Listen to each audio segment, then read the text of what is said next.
Hey home bakers, if you came here solely for a baguette scoring technique and you couldn't care less about why we do it the way that we do it, I'll leave a timestamp you can skip to here. If instead you want to truly understand and build your home baker's superpowers, then I guess we better roll that theme tune.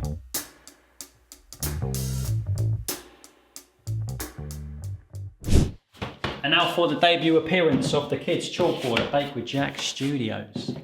Oh yeah. I understand the tendency to want to score a baguette at a diagonal angle. After all, it seems to make sense that a diagonal cut would open up in the way that we expect a baguette to. However, if you take a grignette to a baguette at a 45-degree angle, ain't never going to happen in the way that you hoped. Think about the way that you shaped up your baguette in the first place. In the simplest of terms, we rolled it up. We built tension across the top of our baguettes, and that is the way that it wants to open up. This way, outwards. Can you see that?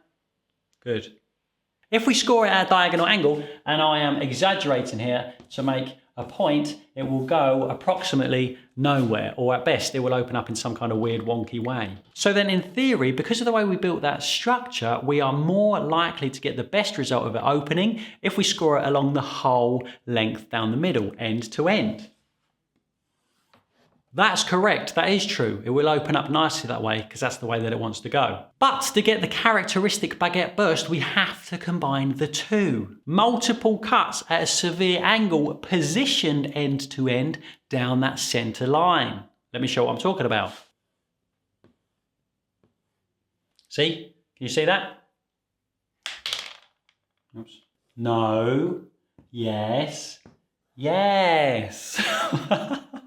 So before you commence your swift slash, imagine to yourself a narrow strip down the middle that will contain all your cuts within. Use the tip of your grignette to swiftly make a shallow cut as close to long ways as possible. And then with the second cut, start halfway up your original cut and do the same. Repeat until the end. Let's see one more time for good measure. Often I hear people say things like, my baguette didn't burst enough, perhaps next time I will make my cut deeper. But in fact, it is the opposite. You need a mass of dough to be able to erupt out of the cut that you made. If this is a picture of the cross-section of our dough in the way that we rolled it up, we have a swirl of dough inside. If I take my blade and make a deep cut like this,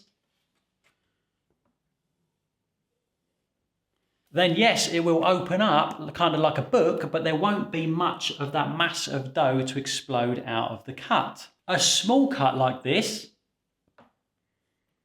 will leave the majority of the dough within intact, and it's that bulk of dough that hits the heat, inflates, massive increase in volume, erupts out of the small cut that you made, allowing it to tear it open. We can go one step further here. We can, if we're clever about things, use our grignette at a shallow angle, making a kind of sideways but deep cut. Let me show you.